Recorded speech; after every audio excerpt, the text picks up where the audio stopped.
I'd say I'm a Goldblum expert. The name's Chauncey Myrtle. Don't wear it out.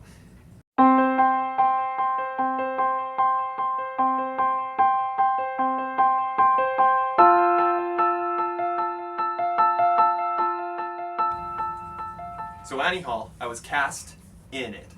Great movie. Great movie. But, you know the phone scene? That was supposed to be my scene. And then when I was going over to the place to film, Jeff Goldblum was like, no way. Not a way in heck, buddy. And I was like, whoa, Jeffrey, what's going on? Slices my tires. And I had a Chevy Malibu. And that was my first car. And I couldn't afford tires for it anymore. And then I wasn't in Annie Hall. So, a twofer. It was a bad day. It was one of the worst days.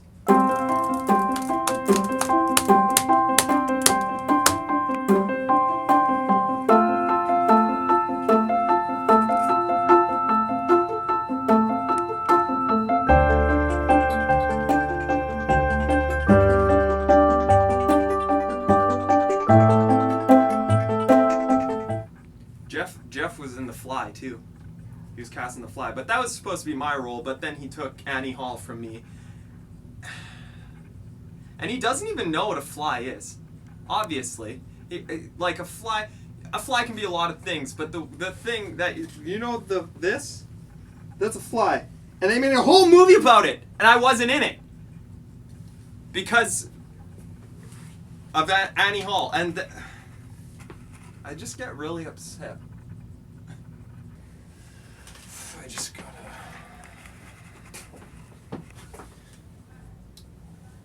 You can do this! Sisters! I'm good. I was also supposed to be in Jurassic Park, and that was a big movie. I would have made so much money, but also, Jeff Goldblum has it out for me. He convinced the producers that I would make a better dinosaur than the actual character that I wanted to play, which was Jeff's character. And I can do a good dinosaur, like, impression. I'll do a Triceratops for you right now.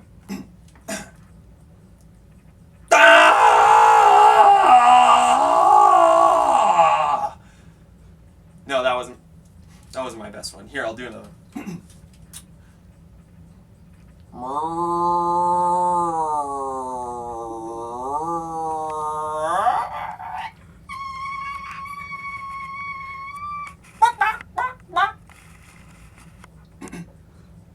Even after being in all these successful films, or almost being in them, I decided to go back to school, study the anatomy of a sloth. And you need to know this stuff to go on in life. And it's hard. It's really hard. Sloths have a lot of parts.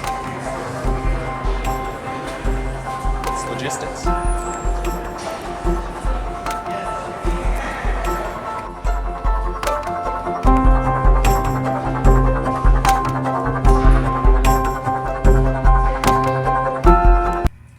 My friend Brent actually ended up getting the lead role in the lead T-Rex in Jurassic Park.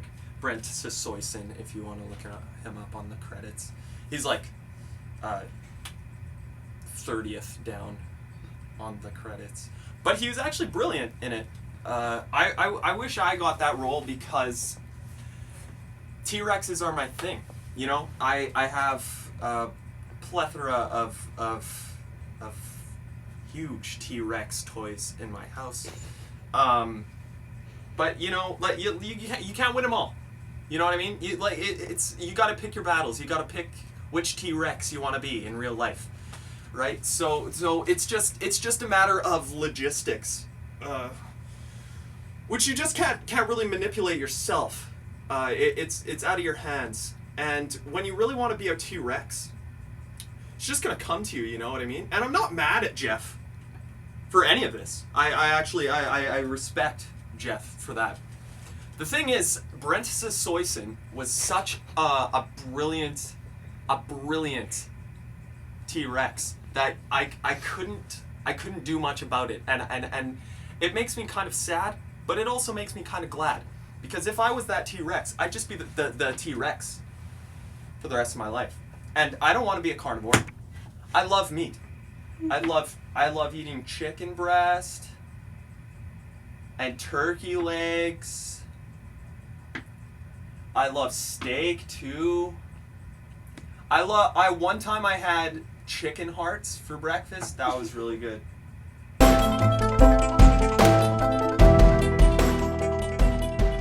Whenever I drink water, I like to make a makeshift bowl out of my tongue like a cat. Like that. And then you just scoop upward. I'll give you a little example. You go in here, you got the water going,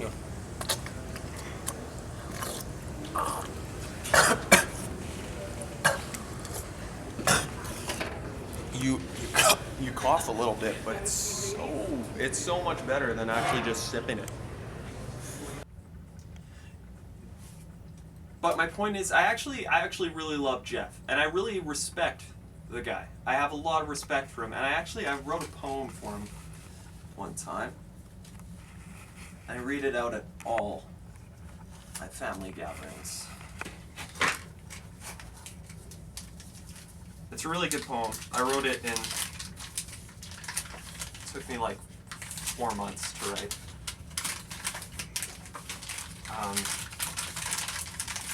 4.5 months. I did it in February 2004. It's called Goldblum's Tomb. I'm gonna try not to cry. Jeff Goldblum. I want to squeeze you tight with all my might. If I were a dinosaur, I'd be a carnivore for you. I'm the bumblebee to your dandelion. I want to be your jacket on a cold winter day. I'm so sorry. I want to be your jacket on a cold winter day. Jeff Goldblum. Hey. Hey. Hey. That was way harder than I thought it would be.